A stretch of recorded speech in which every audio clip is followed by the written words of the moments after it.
Jam Vishnupad Paramamsa Parvajagacharya Asrutar Satashishimad. His Divine Grace A.C. Bhaktivedanta Swami Prabhupada Ki Jai. Jam Vishnupad Paramamsa Parvajagacharya Asrutar Satashishimad. Shinguru Shila Bhakti Siddhanta Saraswati Goswami Maharaj Ki Jai. Ananti Koti Vaishnavinda Ki Jai. ISKCON BBT Founder Acharya Srila Prabhupada Ki Jai. Namacharya Srila Haridas Thakur Ki Jai. Premsako Shri Krishna Chaitanya Prabhu Nityananda Shri Advaita Gadadhar Sivasari Gaur Bhaktavinda Ki Jai. Shri Shri Radha Krishna Gopi Gopinath Shama Kund Radha Kund Giri Govardhan Ki Jai. Vrindavan Dham Ki Jai. Mayapur Dham Ki Jai. Navadip Dham Ki Jai. Jagannath Puri Dham Ki Jai. New Dwarka Dham Ki Jai. Their Divine Lordship Shri Shri Rukmini Dwarkadish Ki Jai. Their Divine Lordship Shri Shri Jagannath Baladev Shrimati Subhadra Ki Jai. Their Divine Lordship Shri Shri Gornitai Ki Jai. Grantaraj Srimad Bhagavatam Ki Jai. Vrindavan Dham Ki Jai. Mayapur Dham Ki Jai. Navadip Dham Ki Jai.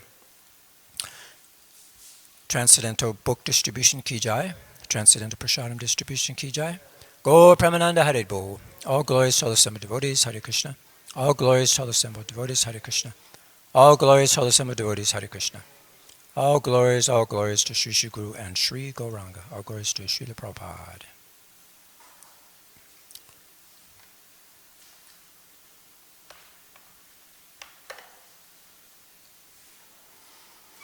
Om Namo Bhagavate Vasudevaya.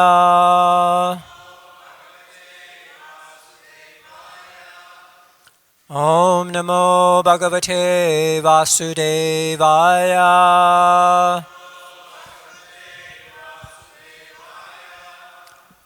Om Namo Bhagavate Vasudevaya.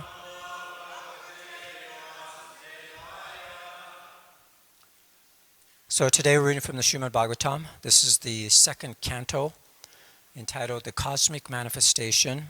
We're on chapter 2. And this is text number 31. Tenatmanatmanam upaiti shantam. Tenatmanatmanam upaiti shantam. Anandam Anandamayo Avasane. Anandam Anandamayo Avasane. Etam Gatim Bhagavatim Gato Ya. Etam Gatim Bhagavatim Gato Ya. Sa Vai Punar Deha Visajate Anga Savai Punar De excuse me. Savai Punar Neha Visajatenga. Tenatmananam upaiti santam. Anandam Anandamayo Vasane. Etam Gatim Bhagavatim Gatoya. Savai Purnar Neha Visajatenga. Tenatmanatmanam upaiti santam. Anandam Anandamayo Vasane. Etam Gatim Bhagavatim Gatoya. Savai Purnar Neha Visajatenga.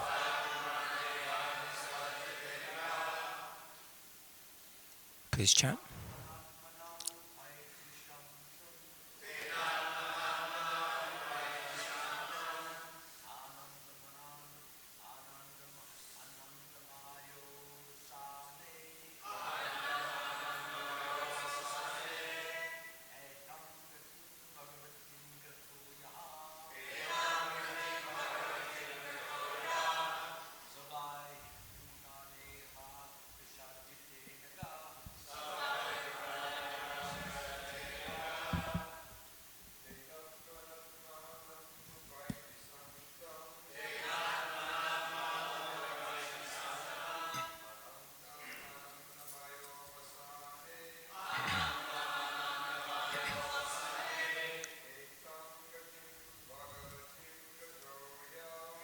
Tam Bhagatim Bhagavatim Toya.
Vaishnavis,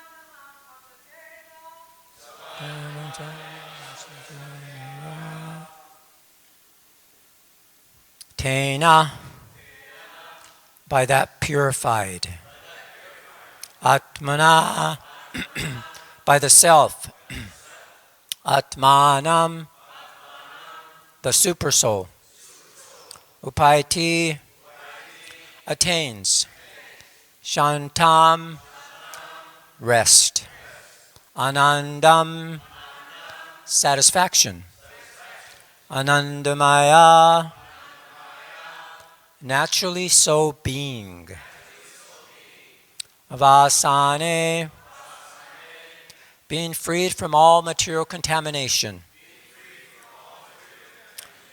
Etam, such, Gatim, destination, Bhagavatim, devotional, Gata, attained by, Ya, the person, Sa, he, by, certainly, Puna, again, Na, never, Iha, in this material world, Visajate, becomes attracted, Anga, O Maharaj Parikshit. Translation and purport by Srila Prabhupada. Only the purified soul can attain the perfection of associating with the personality of Godhead in complete bliss and satisfaction in his constitutional state. Whatever or whoever is able to renovate such devotional perfection is never again attracted by this material world, and he never returns. Please repeat. Only the purified soul can attain perfection of associating with the personality of Godhead in complete bliss and satisfaction in his constitutional state. Whoever is able to renovate such devotional perfection is never again attracted by this material world, and he never returns. Purport. We should especially note in this verse the description of Gatim Bhagavatim. To become merged in the rays of the Para Brahman, the Supreme Personality of Godhead, as desired by the Brahmavadi impersonalist, is not Bhagavatim, perfection. The Bhagavatas never accept merging in the impersonal rays of the Lord, but always aspire after personal association with the Supreme Lord in one of the Vaikuntha spiritual planets in the spiritual sky. The whole of the spiritual sky, of which the total number of the material skies is only an insignificant part, is full of unlimited numbers of Vaikuntha planets. The destination of the devotee, the Bhagavata, is to enter into one of the Vaikuntha planets, in each of which the personality of Godhead, in his unlimited personal expansions, enjoys himself in the association of unlimited numbers of pure devotee associates. The conditioned souls in the material world, after gaining emancipation by devotional service, are promoted to these planets. But the number of ever-liberated souls is far, far greater than the number of conditioned souls in the material world. And the ever-liberated souls in the Vaikuntha planets never care to visit this material or this miserable material world.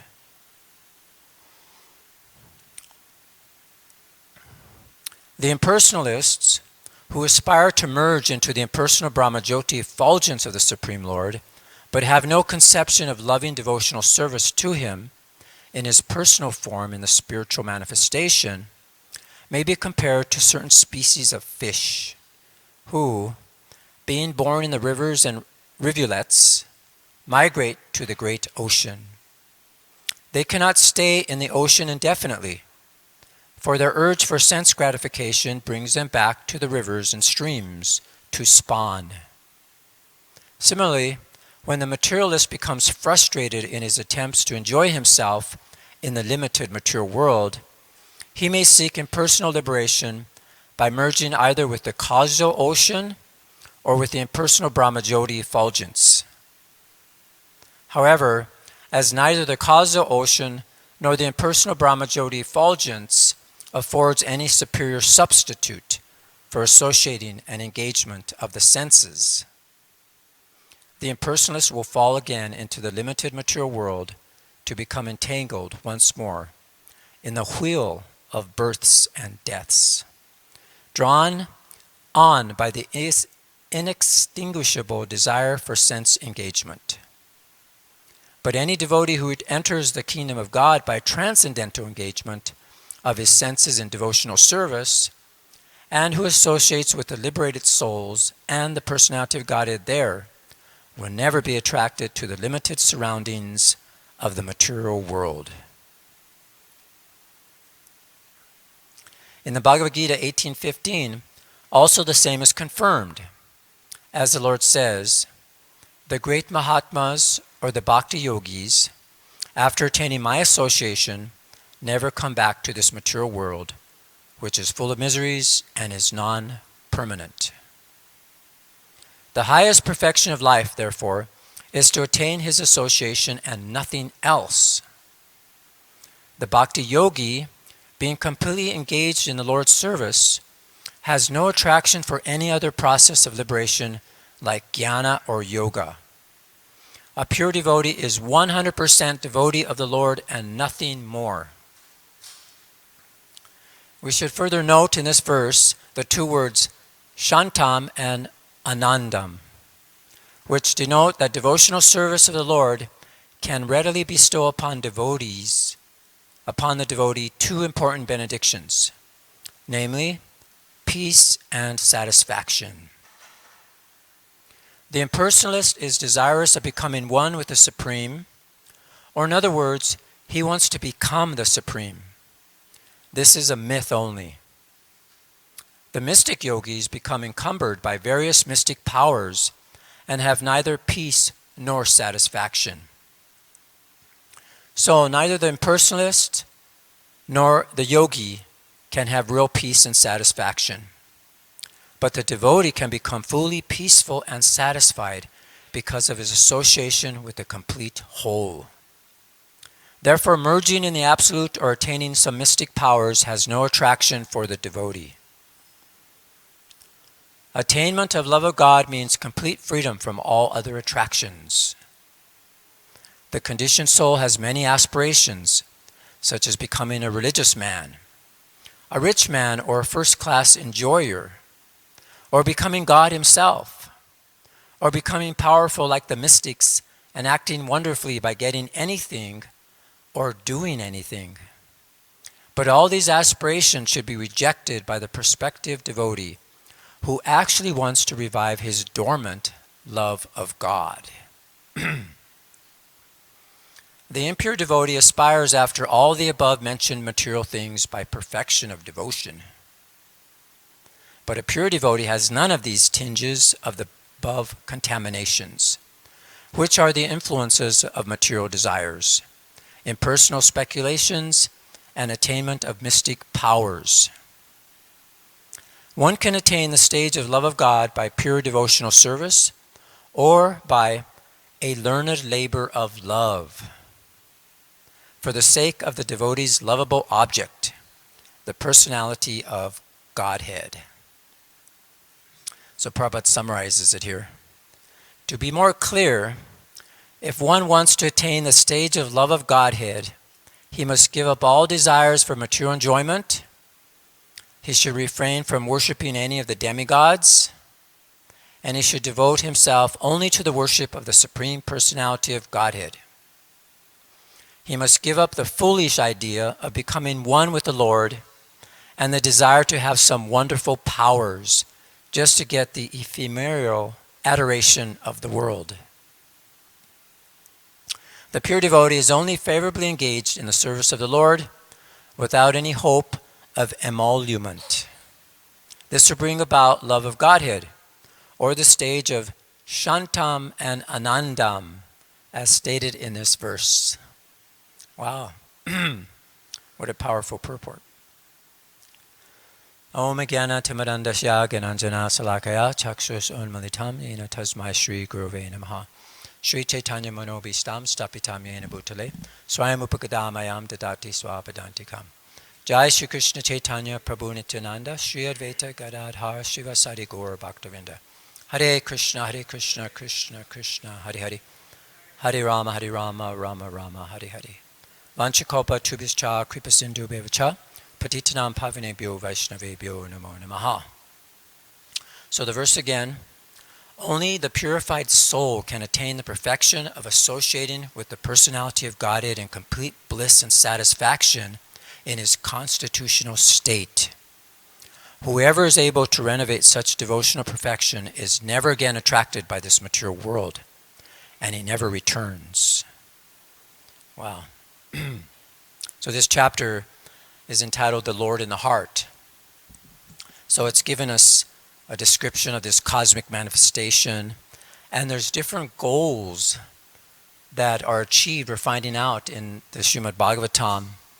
And Prabhupada mentions the description of this Gatim Bhagavatim.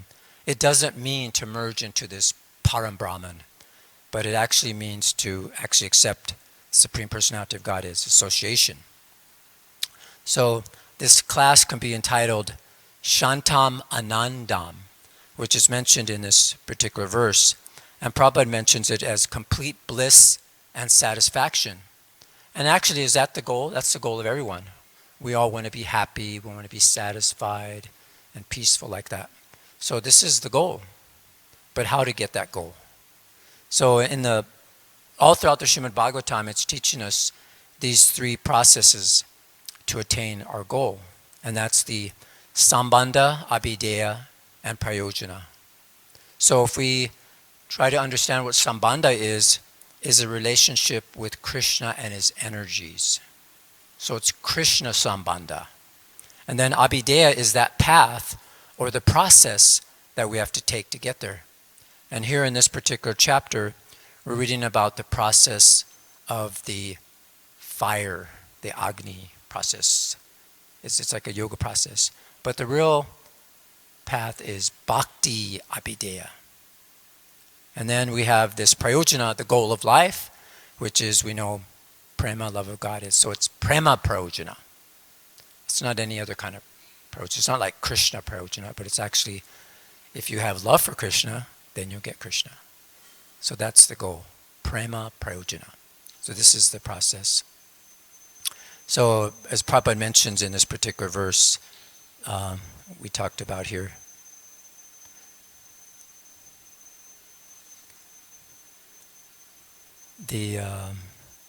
as I mentioned, the Archa Adi path. This is one goal that's mentioned. And in the Brihad Bhagavatamrita, it refers to this chapter that we're studying right now. And it's talking about these different levels, these different goals, and these different elevations that there are. And in the second book, chapter 1, there's text 12 to 15 in the Brihad Bhagavatamrita. And I'll just kind of summarize a little bit of what it's talking and how it relates to this verse. In this one verse here, 12, it says, "Some persons enjoy pleasures in upper regions, like the realm of fire, and attain liberation gradually in stages. And ascetics fully devoted to spiritual knowledge quickly obtain liberation." So this is that Archa Adi path that the yogis follow. And this is what Sukadeva Goswami elaborates in this chapter. And just to give a little bit of summary, it starts from the 24th verse of this chapter to the verse today. And first it's talking about how the mystic, he goes through the Milkic Way, and then he goes to the highest planet, Brahmaloka. And then from there he goes to Vaishvanara. That's the planet of the deity of fire. And then he becomes cleansed of all his contaminations. So Prabhupada mentions that we have to be 100% pure. So we'll talk about that a little bit. So then from there, when he's purified, he goes to beyond the circle of the Sishumara. And then he attains the planet of Mahaloka, which is where all the purified saints enjoy. And it's mentioned there they enjoy life for 4,300,000,000 solar years.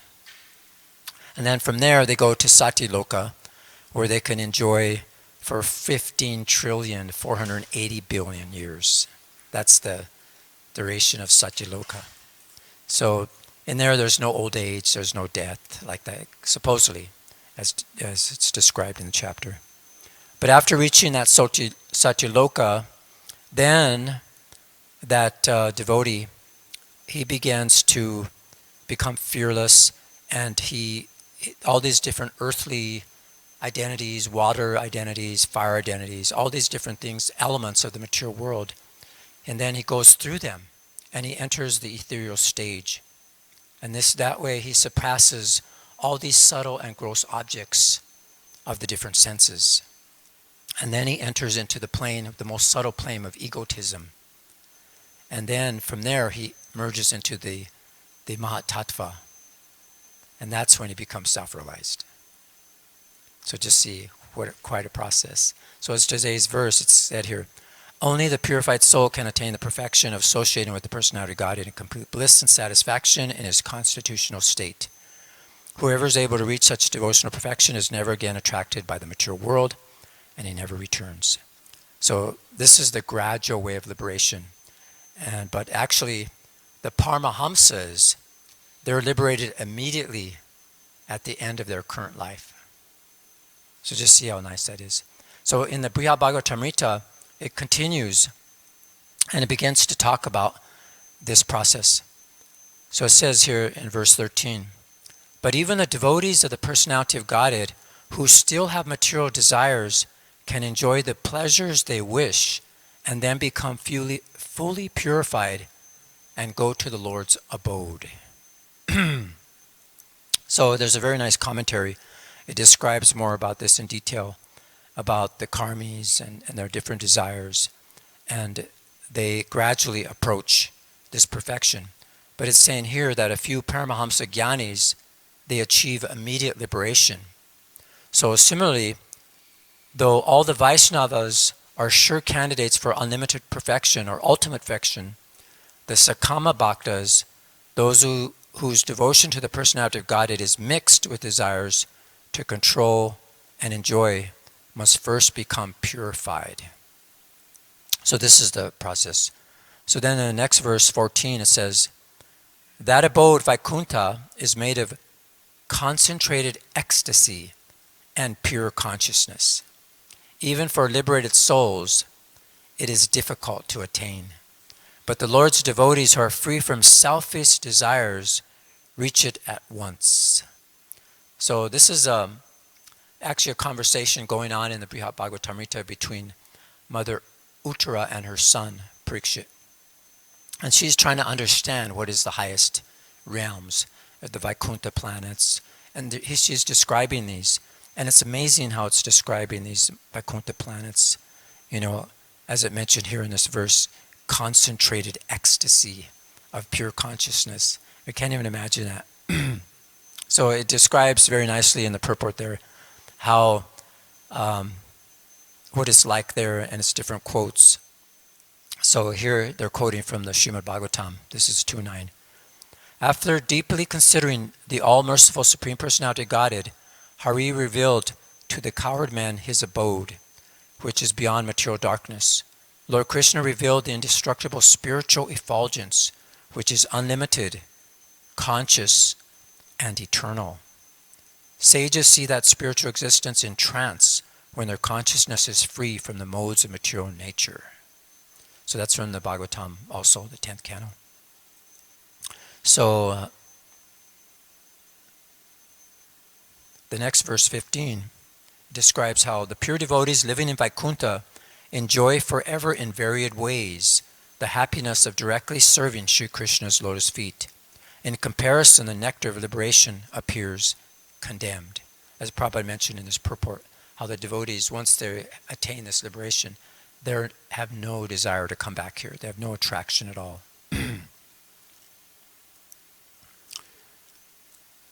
So then, after he mentions these verses, he says here, varied and countless excellencies flow into those devotees like rivers into the ocean. And there's a very nice commentary here that describes that all varieties of perfection are fully manifest in the devotees of Gokula. So they're giving hints here, the highest and higher realms. So those devotees are peacefully beautiful, charming, and graceful. And they're endowed with the valuable assets of religious duty, economic development, sense gratification, and renunciation, knowledge, realization, devotion, and pure love of God. All these perfections are present within them to the utmost degree possible for finite living beings. Whenever the Sri Brihad Bhagavatamrita depicts the glories of lesser devotees than the residents of Gokula, its purpose is to highlight the greater glories of the Goloka or the Gokula Vasis and demonstrate that all varieties of excellence flow ultimately into the residents of Gokula, just as the waters of all rivers flow at last into the ocean. So that's amazing, isn't it? How, the highest, we have this process to go to the highest platform. But as Prabhupada says, one has to be 100% pure. So this is a very nice instance when in the memories tapes we listened to, there's one when my Guru Maharaj, Jayapataka Maharaj, he was giving this example, how Srila Prabhupada was given a lecture like this, and he's saying how you have to be 100% Krishna conscious. And he was just ramming this point that we have to surrender to Krishna 100%. And then when the class ended, all the devotees were like really serious, and like looking down, and it's like Prabhupada reading their mind, who can come up to the standard of complete surrender? And then Prabhupada, he relaxed his mood a little bit, and then he said, if you can be 90% Krishna conscious, then Krishna will take you back to Godhead. And then and the devotees were looking, and then he was about to leave his Vyasa-san. And he had to go down a few steps, and he noticed the devotees were still kind of dejected, and he said, even if you're 80% surrendered, Krishna will take you. And then still, he started walking off from from his Vyasa-san, and then he was walking back, and he looked back at the devotees, as he was throwing his charter back, and he says, even if you are 70% Krishna conscious, still Krishna will take you. So then he walked off with his head very high. So this is Srila Prabhupada, and so we have to see that it's actually possible. Krishna is so merciful, and by the mercy of Srila Prabhupada, he's given us that opportunity. Even though we may not be perfectly pure, we can still, by the grace of the pure devotees, go back to Godhead. And Srila Prabhupada gave us that process. Another time, someone asked Jayapataka Maharaj, he said, I've been chanting Hare Krishna for 2 years now, and I still haven't seen Krishna yet. And Jayapataka Maharaj had to tell him, it actually took Srila Prabhupada, and Prabhupada said that it took him 20 years to see Krishna. So if it took Srila Prabhupada 20 years, what to speak of us? So we have to have this patience and determination, which is definitely required. And then Srila Prabhupada gave us this process. He said, if you want to make rapid advancement, in a letter he wrote to Narayani, his disciple, and he gave her the formula. He said, for rapid advancement, you have to chant 16 rounds, you have to study all these books, you have to do Sankirtan, preach, you have to do deity worship, you have to follow the 4 regulated principles, and you have to engage 24 hours a day in Krishna consciousness. So she says she's still working on this part, 24 hours a day. But then he explained how do you actually, what's the process of how you can do this? And he said you have to be enthusiastic, you have to sincerely work, in our Krishna consciousness movement, and you have to cooperate with the devotees. So this is how we could do that. So this so nicely how different times, even there's in the memories Govinda Dasi was explaining, when she first got initiated, they weren't sure what it was, but they thought it was going to be some mystical big thing. And then after her initiation, she had some misgivings. And so she went upstairs and talked to Srila Prabhupada. And she told him, I don't feel liberated. I thought that when I was going to get initiated, by golly, I was going to have immediate nirvana. And then Prabhupada was very patient with her, she said. And he said, just see over there the fan. You can see the fan on the altar there. And he said, if I unplug it, it'll still spin a few more times. But because it's been unplugged, it'll eventually stop. So like that, he said, although your material life may not cease immediately because it has been unplugged, it will spin a few more times, but you just follow the process like I told you, and then you'll actually become liberated. So this is our process. And another time, there was this devotee named Prabhanu. They were in Africa, and they were looking at different places to go, and during that time, Prabhupada went on a morning walk, and then there were some guys on the sugarcane truck. They were mocking the devotees very sarcastically as they were walking. They watched Prabhupada, they were walking, and they said, Hare Krishna, Hare Rama. And then one of the devotees asked Srila Prabhupada, he said, Prabhupada, what happens to persons when they chant Hare Krishna like that? And then with a lot of conviction, Srila Prabhupada said, they're liberated. So just we see different elevations, different ways of seeing how we can advance. And the process is so simple and beautiful.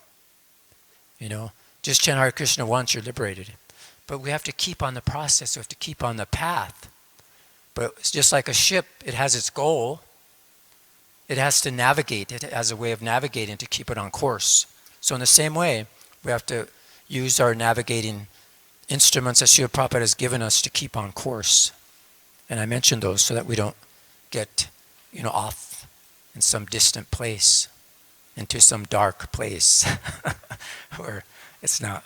So Prabhupada mentions these words santam, which are very nice, and anandam, which he meant peaceful. So different places throughout the books you see Prabhupada translate santam as like perfectly peaceful or silent, rest, or sober, serene, and then also in the same like peaceful, calm, and quiet.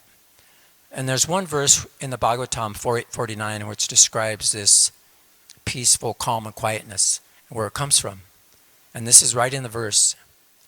The Lord is decorated with small golden bells around his waist, and his lotus feet are decorated with golden ankle bells.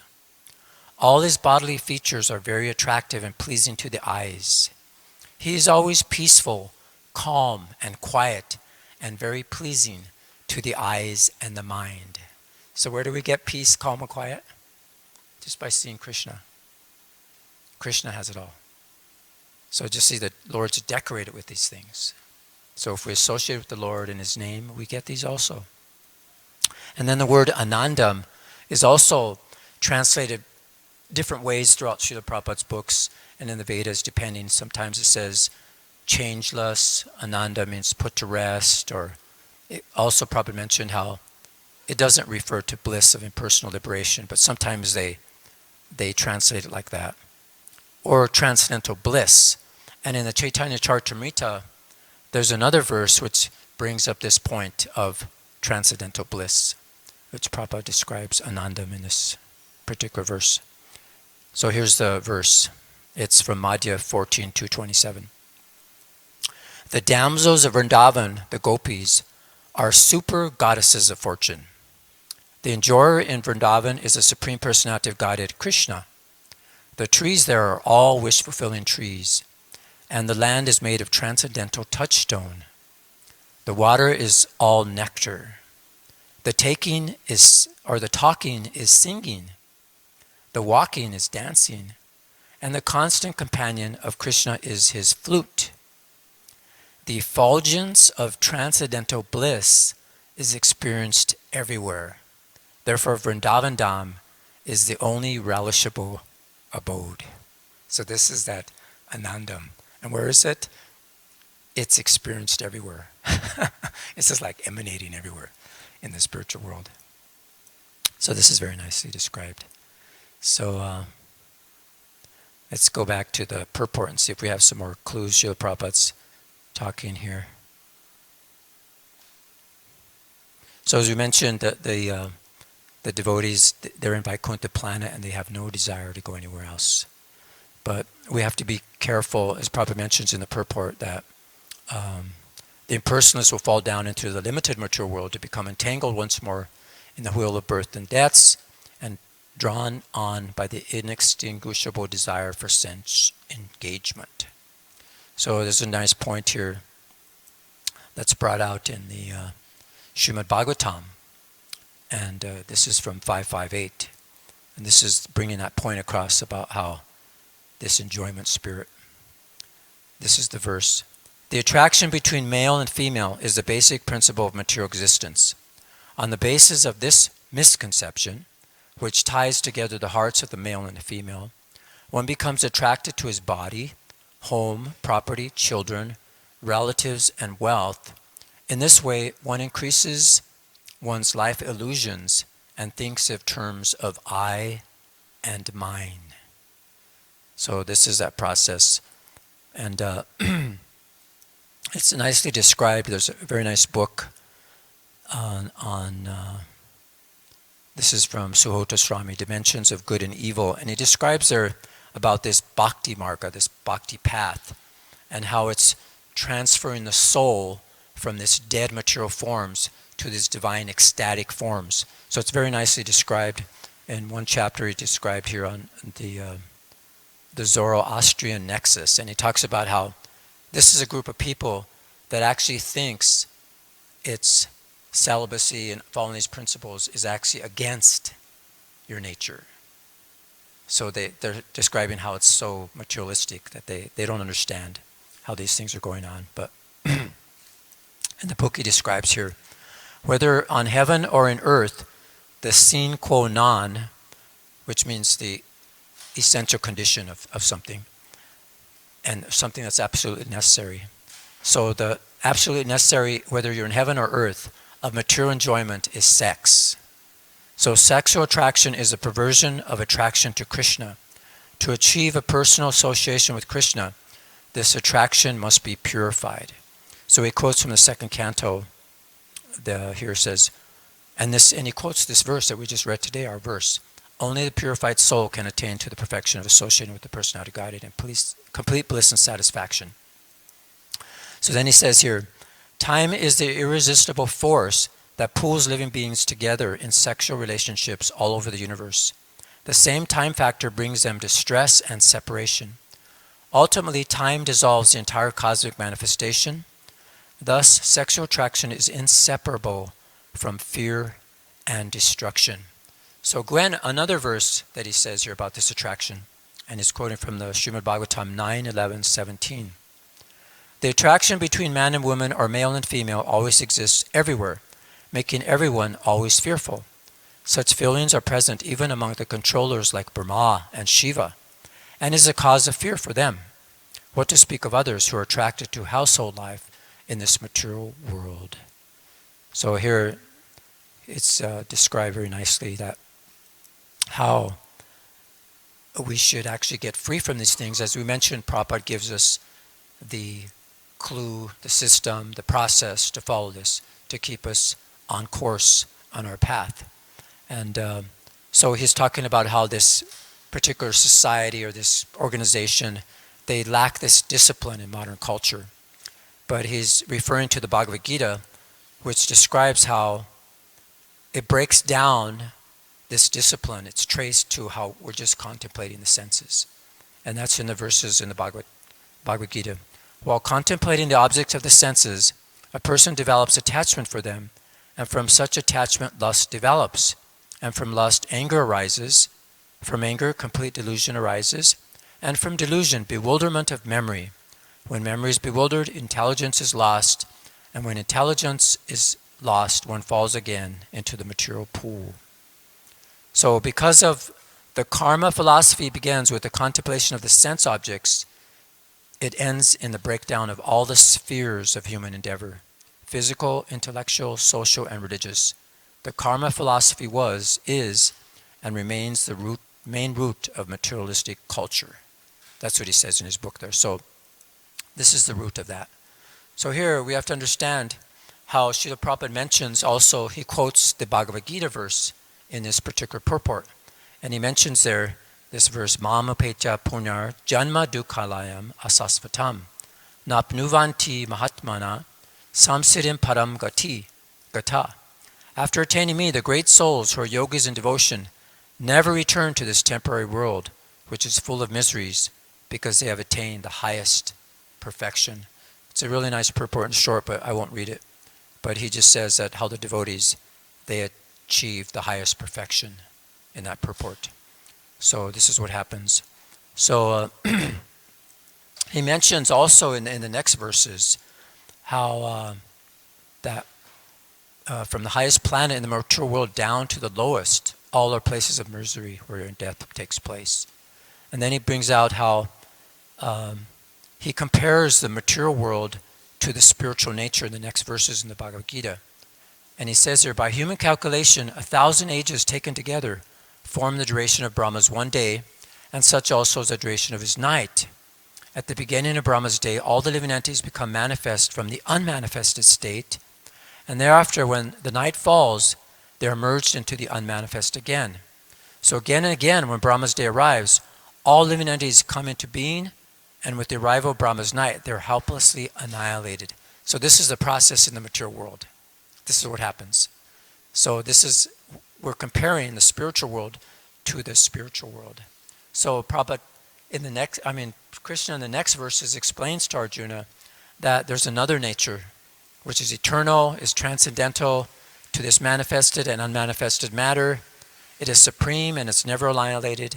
And when all in this world is annihilated, that part remains as it is. So he describes that as supreme abode. And there's nothing greater than him, and that we can attain that through this devotion. So this is what our goal is. This sambandha is Krishna sambandha, the bhakti abhideya, which is the path, and the prema prayojana, which is the goal, is this love of God. And we're given the process, the simplest process, not having to go through this mystic process, which is very cumbersome and is very difficult and takes a long time. But we can get there very quickly. As Prabhupada said, liberation is as simply as saying, Hare Krishna, Hare Rama. But we have to follow the process to get to the higher levels. So, any comments or questions? Yes, Prabhu.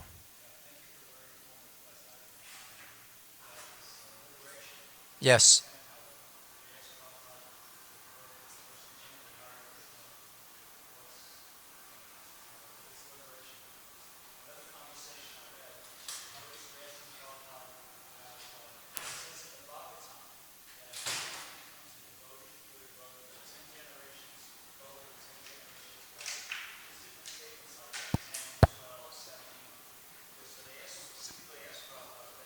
What does that mean, Prabhupada? What does that mean that they get liberation? Prabhupada said that you get the opportunity to become a devotee. Yes. So it's not like that person who said Hare Krishna or a family member on the strength of, say you're being a pure devotee, goes back to Godhead, but they will get the opportunity to be a devotee. And Prabhupada said being a devotee is that includes liberation. So that was how Prabhupada explained it on that occasion. That's a good point, yeah. The greatest opportunity we have. And the devotees are making it available. Okay, I think your hand went up first. Oh, well, wherever the mic goes first, I guess. I was wondering, what's the meaning of that 60%? Initiation, sannyasi, guru, on paper, what that means? Oh, and it means that you have to be liberated. We says 100%, and Prabhupada said 70, 60. And what is that 60%? 70. Initiation, sannyasi, guru? It just means that you may not be pure, you may not be 100% pure, you may still have some material desires in your heart. And so Krishna is very merciful that he will actually take you back home, back to Godhead. Then Prabhupada somehow say, if you follow these 4 regulated principles, chant Hare Krishna and preach, I will personally come and take you back home, back to Godhead, right? Even if you're not qualified, something like that. I'll come from the back door, I'll grab you. So, yes, Prabhu. Hare Krishna. Prabhupada said, and it took me 20 years to 20 years, yeah. To perfect, So did he explain why he said like that? He's pure devotee. Their statement. Yeah, I wasn't there. That was just the part that Jayapataka Maharaj was mentioning. That Prabhupada said it took him 20 years. I don't know where he said or what else he said regarding that. But it could be his humility, or it could just show that it takes time, patience. He said there was never a time when I did not know Krishna. But to actually maybe personally see him, I'm not sure. We'd have to see. I think there's another question over here.